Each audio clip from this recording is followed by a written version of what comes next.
What's up, Instagram Live? Good evening, good morning, good afternoon, wherever you're tuning from around the world. We have a short and sweet day number 86 of our 100-day personal performance and business growth challenge. And this one really simply is focused on when you want to reach out to someone for whatever reason. You want to connect with a new friend, you want to build a business relationship, if you want to hire someone for your team, if you want to get hired to work for someone's team, if you want a client, the number one thing to do, really simply, is Google them, search them on LinkedIn, follow them on Twitter, check them out on Instagram, follow them on Facebook, and just take some time. Go to Google their website, pull it up, learn about them, and take some time to figure out what is most important in their world that's going on in their life and business. Figure out what's the current topic they're focused on or working on or going after right now, and then figure out what are 10 pieces of value that you could genuinely add to what it is they're doing, and do it. Don't just say, hey, here's 10 things you could do better, but actually do the work. I'll tell you real quick, I have a friend, his name is James, he lives in New York, and he wanted to connect with a guy named, what the heck is the guy's name? The guy on the TV show about the stocks that goes ding, ding, ding, bye, bye, bye, Jim Cramer. And he wanted to connect with Jim Cramer, and he thought if he went online and he sent Jim Cramer an email, that Jim Cramer, and it said, hey, Jim, I'd like to take you to coffee and pick your brain. There's pretty much no chance that Jim Cramer is going to answer that email from a random person watching a show he doesn't know and has no relationship with.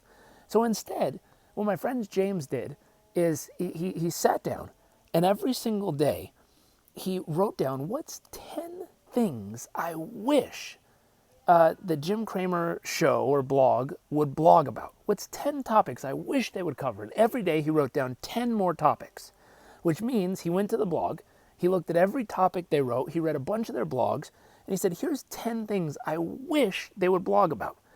And he said, okay, that's nice, but what kind of research would I include in each one of these blogs? So he then took time to go do the research and find the information he would include in the blog. And then he said, what would I title these blogs? So then he went online and he used an SEO-friendly title creation device or software to type in a bunch of different titles and come up with the strongest SEO-friendly title for each one of these blogs.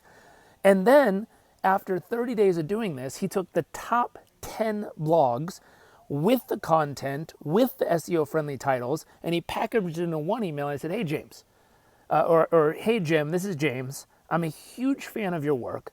I'd love to connect with you, but in thinking about what value I could add, I read your blog and I looked through everything you've done, and I came up with these 10 topics I wish, as an avid reader of your blog, I wish you would write about. I also came up with some content that I would include in those and some research. Here's the links to all the research that I would include in them. And I also came up with an SEO-friendly title for you to use for the title of the blog, that this is the best SEO word combination you could use. Anyways, I hope it's useful. Hope you write about it. And I hope to connect someday in the future. Literally within 10 minutes, he got an email back from Jim's team that said, hey, would you be willing to write these blogs for us? And he was like, well, sure I would. That'd be amazing. I get to work on Jim Cramer's team. So they hired him to do the blogs. And while he was there, he walked around and he looked and he was like, what's 10 things that would make the show better? What's 10 things that would improve the overall show? And so he wrote it down every day while he was there, and then he came up with them. And one of the things he came up with was a software that was missing. And he took this idea and then he put it to work. So he came up with a software, and he went and invested in his own money, found the team to make it, found the group that could produce it, and they created it. And then he took it back. He said, hey, Jim, I've been here a while hanging out. I've been looking around, and I saw that there was kind of a piece of software missing here. So I had this created, and I had it created, and I just thought it might be useful. Jim Cramer's show landed up buying that software from my friend James for $10 million. And so it's pretty incredible what that led up to, but where it started was picking a person you'd like to connect with and for 30 days writing down what's 10 ways I could genuinely add value to this person, doing the actual work, preparing it, and then sending it out for them to be able to receive the value and saying, hey, if you want to connect, I'd love to. If not, A-okay. And being open that if they say, no, I'm not interested to connect, you're totally fine with it. Not expecting anything in return, but doing it purely to add value and opening the opportunity for them to reach back out to you. So just a thought. I get hit up by lots of people who want to connect and ask questions and talk about stuff. I tend to spend a lot of time messaging tons of people back all over the world, and I have fun doing it.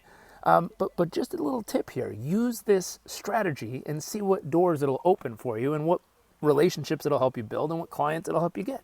So have fun with this, kick some butt, and I'll see you guys tomorrow.